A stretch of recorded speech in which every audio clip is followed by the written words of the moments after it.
The federal government is making frantic efforts to combat the security challenges plaguing the country. Tunji-Ojo made the statement on Tuesday, saying that the National Security Advisor Nuhu Ribadu, the Minister of Defense Mohammed Baduru, and the Chief of Defense Staff General Christopher Musa are losing sleep over the issue.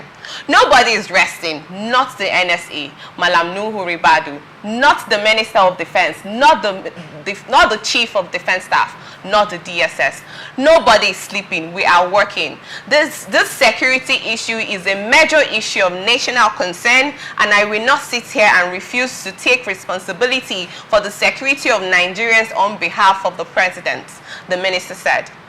According to him, security has improved in the country since President Bola Tinubu's administration came on board, adding that the Boko Haram terrorists and the Islamic States of West African province at ISWAP have been degraded by troops. He pointed that the current administration has led by example in securing the lives and properties of Nigerians.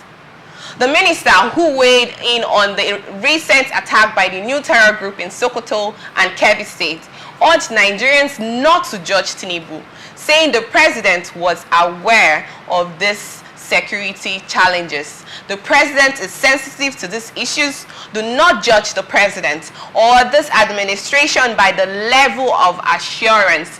Talk is cheap. The real deal is the action. We came May 29 last year. I don't want us to bring politics into this. We have made progress, Tunji-Ojo stated. I want to get a good thought, and okay. Recently, we've seen how this country has been since the administration of the present President of Nigeria, and he is saying that we should follow the process that he has put into place, and he's saying that the federation is making efforts, that the country is in good place, and we should not feel like they are sleeping and they're not doing anything. Do you think on those thoughts, Comrade Oscar, that this is a good one? Well, I think the statement coming from Bumi, to me, that was the Minister of Interior. I don't want to take it serious.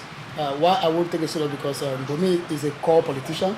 He was a former House of Rep member, and he was a House of Rep member in the House of, I think he was in charge of NDDC when we were having an unconstituted NDDC.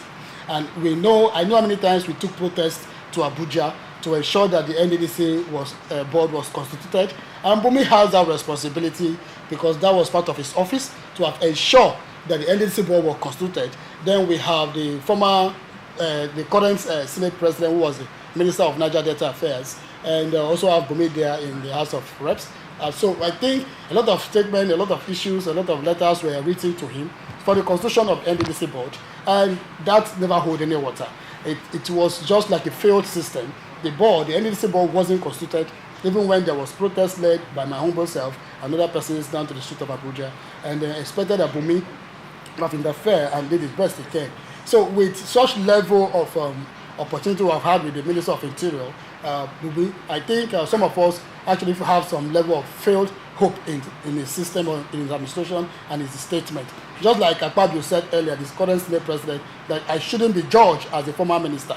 That's what he said. But yet, I think Nigerians don't always hold people by actions and all of that. If not, with the current situation we have right now, insecurity situation, we have across board. In my local government, kind of local government area where I come from, as an Ogoni man, we have been faced with a lot of Fulani herdsmen on rampage, going to different communities to do all kind of havoc, commit havoc, and nothing is being done about it. In Eleme local government, in the Bubu precisely, I was driving on the road of the Bubu coming from Onoma, heading straight to Port Harcourt, when a particular lady ran out from the bush and said her daughter was kidnapped, and it was kidnapped by the Fulani herdsmen. Recently in Yonkuru, in Kana local government, Yonkuru community in Kana local government of Rivers State, the Fulani herdsmen also went on rampage and then attacked some families and killed some persons. And as we speak, even when the matter is reported to the police, what are we hearing? The police are not doing anything about it. They are not going after them. They are not arresting them. Now, at the same time, we are talking about people working to ensure that there is, they say they are working. The NSA is working, the Minister of Interior is working. I think what the Minister of Interior is just responsible or just doing is just to assign portfolios. So, comrade, on the hot, he said that he is aware that the country is in this situation. Yes, we know that it's not going to happen or everything is not going to be sorted at the same time. He acknowledged that yes, we know that there is insecurity in the country, but we are not sleeping on this matter. We are working towards achieving the prosperity, the safety of the country. Now, can I say something? All right, sir. I'd like to get your thoughts. Let me just let this one. I'd like to get your thoughts because I actually wanted to ask you because I saw your facial expression when he was talking. Issues about a nation's security is not something to deride.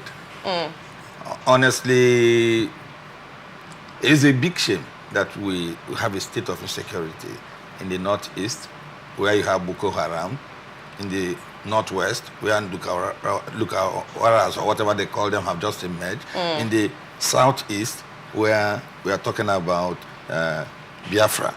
Now, and all of these issues affect the stability of this great country and the perception that others have of Nigeria. Yes. Now, I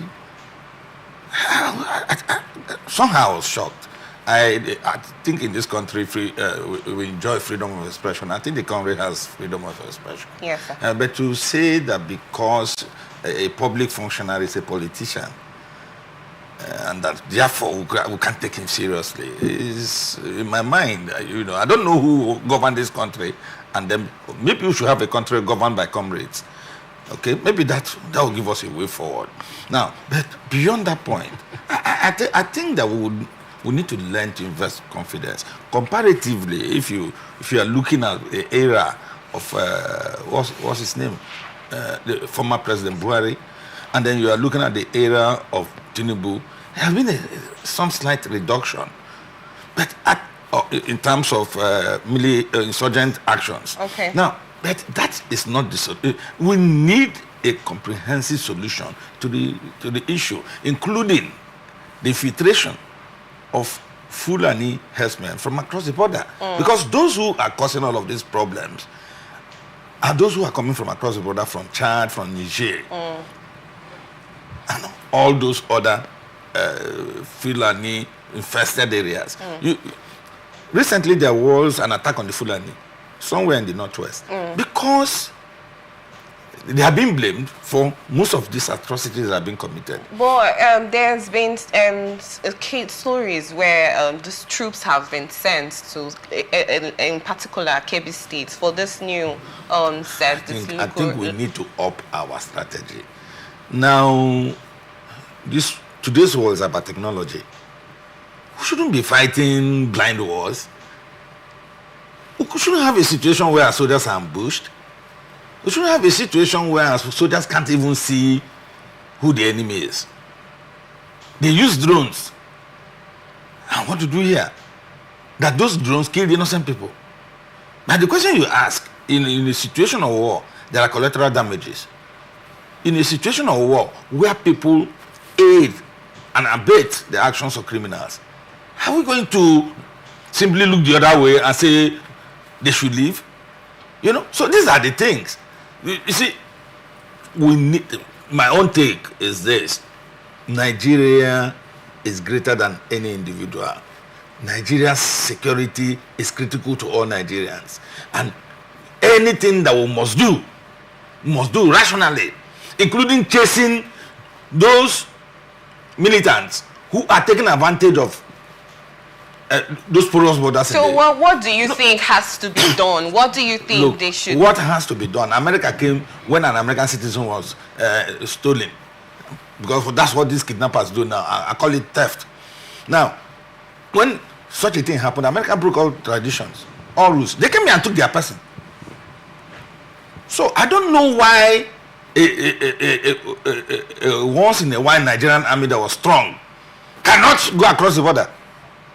Yes. So is it I'm sorry, let's hold your thought on that. Is it that Mr. Bill? Is it Silver that Bill. Silver Bill? Yeah. Is it that these particular people are not taking this situation seriously? Is it that they have not put it into consideration to fight and maybe implement it, or maybe get into a point where we have to come to that realization that, okay, let's do this? Is it that they are not making move? Or I want to get your opinion about this. Is it that they're not making move to, you know, work on this terrorist attacks in the nation and find a way out of it?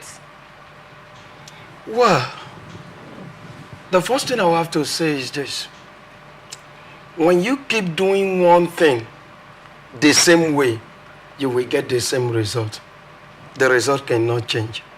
For you to get a different result, you must do it a different way. That's one. If you want to get a new and better result, then seek to do a new and better thing. Okay. I want to align partly with the Honorable on the aspect of using technology on the one hand, on the other hand, intensifying whatever effort you are doing in the process. For instance, why our brother comrade Oscar was speaking, the first thing that came to mind was this. This is Nigerian army that was seen as the strongest in Africa. All of a sudden, the same person, the same army that was that strong is having its own territory infiltrated by criminals. The core duty of the military is to defend the integrity, territorial integrity of the nation, and to provide security for persons in the nation, including the properties. Now, at the point where the citizenry can no longer sleep and close their eyes, there is a problem. And that is where we are in Nigeria today. I want to say that the Nigerian military, the Nigerian government has not done enough. Not done enough in that when you see that, oh, the previous government did it this way, almost all of them, if not all of them, we are in one way or the other part of the previous and succeeding governments. You did it this way, you got this result. You did it that same way, you got the same result. What do you do to get something different? Okay, so in your opinion, this particular government have to look for another means, a better means, not an old means, like our honorable said about technological advancement. We should also apply that use into place for a proper redeployment. Correct. If you look at the Western world, look at Russia and Ukraine. Sometimes they don't need to move there for them to do what they want to do. Okay. What stops Nigeria, the giant of Africa? Nigeria that takes care of so many other things that support other countries in Africa. Okay, Let me come down. What stops them from taking bold steps to be able to bring in such technology that will be able to quell this situation and overpower these militants? Let me ask a question. Can militants be stronger than the Nigerian army and Nigeria as a whole? Can I just come there? Thank you. The point here that we must drive home is that there is divided loyalty in this country. Now, there are people who, on the northern flanks of this country, think that those across the border are their relations. So the national interest is not being defended. Okay. They prefer those porous borders. Those things that are happening in the middle belt are being perpetrated by so-called herdsmen that are from outside Nigeria. It's not the Fulani who is resident in Nigeria, the Hausa who is resident in Nigeria that is carrying out those attacks. That means in essence, most of these terrorists are literate. Some of them are people that can actually, they understand the computer. They could even include some of your soldiers who are collaborators. So why do you think we have not come to that point where we need to get into an advanced stage of technology, like the use of AI materials, AI systems? Why do you think we have not come to that stage where we have to inculcate that into the system? I think that we must grow beyond the analog system. The society that you're living in right now is digital. Okay? Soldiers are going to war wearing headgears that are connected to the internet, to the satellite. And so you are able to determine where your opponents are. Soldiers are using, militaries are using drones. Okay? Those are cheaper ways. They are cheaper than ballistic missiles. But they deliver. So they can be used for surveillance. They can be loaded with warheads. And they can strike at the heart of the enemy. You have seen it in action in Ukraine versus Russia. In the fight in the Middle East, you can see it. Drones are being deployed. Now, my worry is not whether or not we provide funds. An NSA in this country was held for several months simply because money that was meant for the purchase of weapons were diverted. And we live in this country, and we know what we are talking about.